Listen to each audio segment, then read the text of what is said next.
Hi, everybody. Thanks for joining me today. We're going to be reading chapter 5 of The 100 Dresses, and the title of this chapter is The 100 Dresses.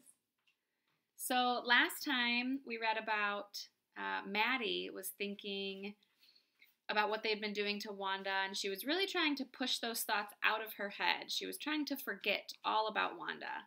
We also learned that there is a drawing contest going on in their classroom in which the girls had to design dresses. And Maddie, along with probably everybody else, assumed Peggy would win because she seems to be the best at everything. So let's find out if we're going to see who will win the contest in this chapter. The 100 Dresses. The next day, it was drizzling. Maddie and Peggy hurried to school under Peggy's umbrella. Naturally, on a day like this, they didn't wait for Wanda Petronsky on the corner of Oliver Street. The street that, far, far away under the railroad tracks and up the hill, led to Boggins Heights. Anyway, they weren't taking chances on being late today, because today was important. "Do you think Miss Mason will surely announce the winners today?" asked Peggy. "Oh, I hope so, the minute we get in," said Maddie, and added, "Of course you will win, Peg." "Hope so," said Peggy eagerly. The minute they entered the classroom, they stopped short and gasped. There were drawings all over the room, on every ledge and windowsill, tacked to the tops and blackboards. Spread over the charts, dazzling colors and brilliant, lavish designs, all drawn on great sheets of wrapping paper. There must have been 100 of them, all lined up. These must be the drawings for the contest.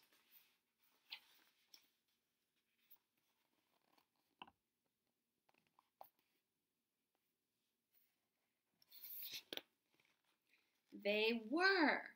Everybody stopped and whistled or murmured admiringly.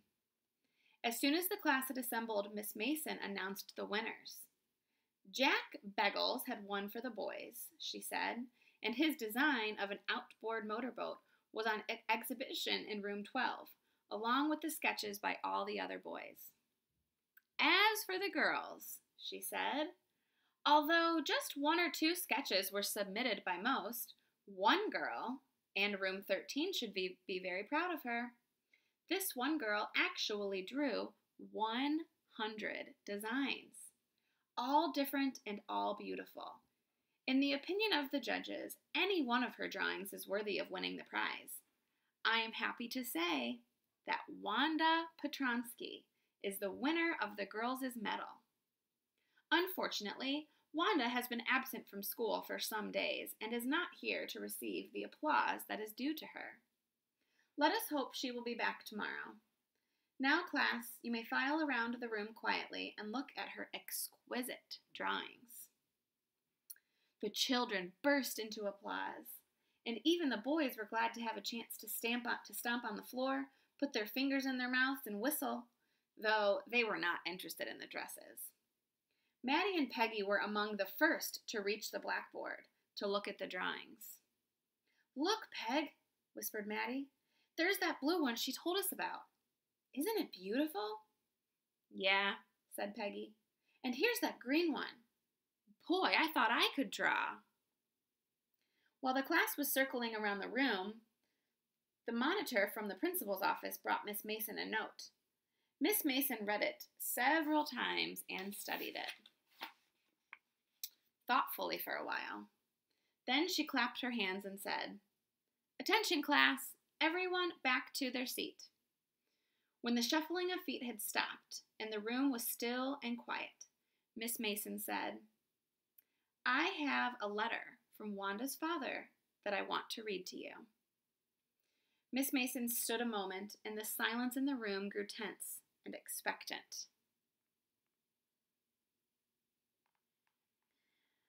The teacher adjusted her glasses slowly and deliberately.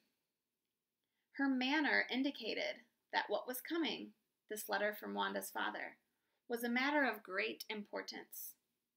Everybody listened closely as Miss Mason read the brief note. Dear teacher, my Wanda will not come to your school anymore. Jake also. Remember, Jake was her brother. Now we move away to big city. No more holler Pollock. No more ask why funny name. Plenty of funny names in the big city. Yours truly, Jan Petronsky.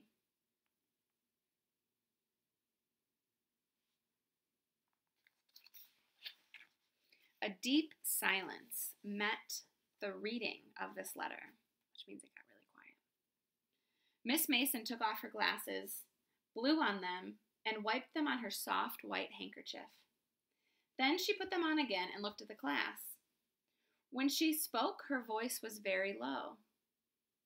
I am sure none of my boys and girls in room 13 would purposely and deliberately hurt anyone's feelings because his name happened to be a long, unfamiliar one. I prefer to think that what was said was in thoughtlessness. I know that all of you feel the way I do, that this is a very unfortunate thing to have happened. Unfortunate and sad. And I want you to all think about it. The first period was study period. Maddie tried to prepare her lessons, but she could not put her mind on her work. She had a very sick feeling in the bottom of her stomach. True, she had not enjoyed listening to Peggy, and she had not enjoyed listening to Peggy ask Wanda how many dresses she had in her closet, but she had said nothing. She had stood by silently, and that was just as bad as what Peggy had done. Worse. She was a coward. At least Peggy hadn't considered why they were being mean, but she, Maddie, had thought they were doing wrong. She had thought, supposing she was the one being made fun of.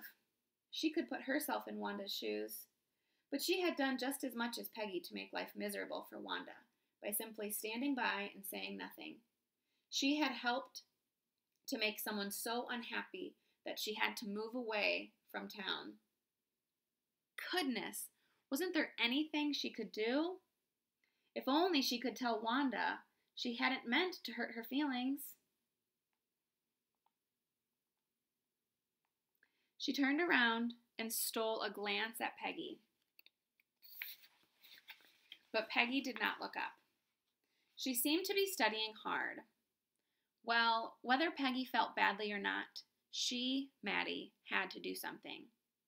She had to find Wanda Petronsky. Maybe she had not yet moved away.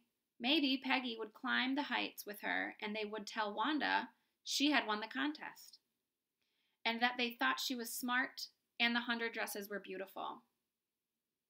When school was dismissed in the afternoon, Peggy said with pretended casualness, "Hey, let's go see if the kid has left town or not." So Peggy had had the same idea as Maddie had. Maddie glowed. Peggy was really all right, just as she always thought. Peg was really all right. She was okay. Okay, next time we'll read chapter 6, and that is called Up on Boggins Heights. See you next time.